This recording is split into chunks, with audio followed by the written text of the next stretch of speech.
ultimately Y2K, if we look at it astrologically, technically brought us 9/11 energetically, which led to Iraq-Afghanistan war, which led to the crash economically in 2008.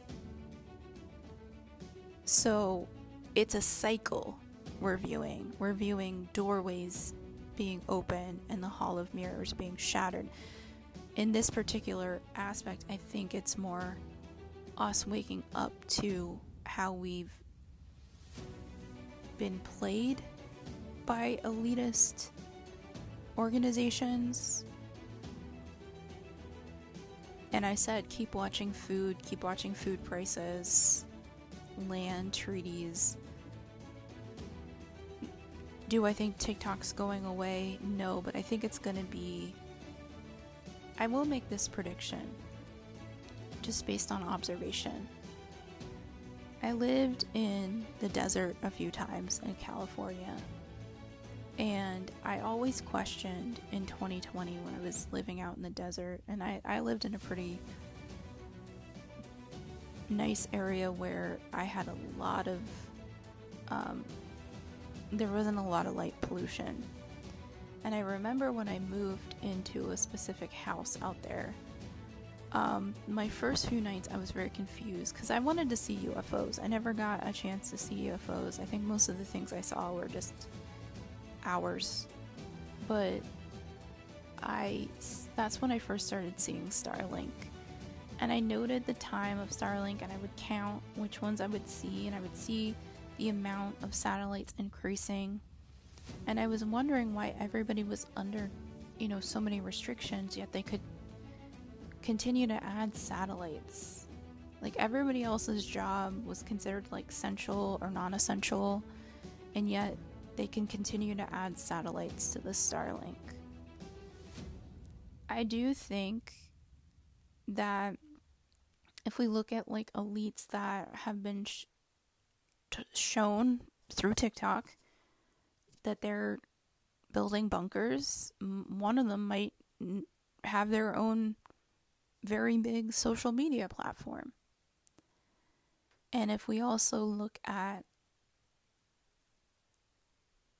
the fact that there are cables underground and in the ocean and very outmoded and outdated forms of technology, that if we were to look at a possibility of losing service, which it's been hinted at for so long through actual application, if we were, as a community, global community, to lose that, a practical solution would be like, hey, there's like hella satellites up there. Let's use those. And they just happen to be, quote unquote, exempt from whatever, right? I'm just saying it's a possibility.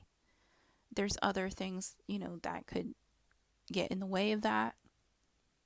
But I'm just wondering, are we going X, Y, or Z here? So, do I think this is going to happen on April 8th? I don't know. It could just be a day that passes that people roll their eyes at, Do I think that things are going to happen on the date? I can't predict that. What my deepest sense of self is saying is to stay grounded, to not watch the eclipse, to listen to native voices, like the Maori voices, like the Hopi voices, like the Navajo voices, to all the First Nations, indigenous, native communities who say, don't sit under an eclipse, don't go and watch an eclipse. I didn't listen to that in 2017, and I'm going to respect, communities that are more connected to Mother Earth.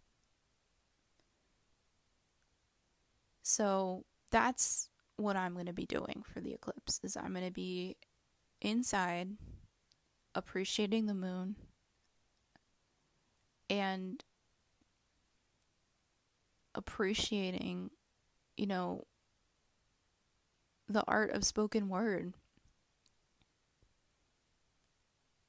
There's so much history to technology. I'm thinking about there's like an old South Park episode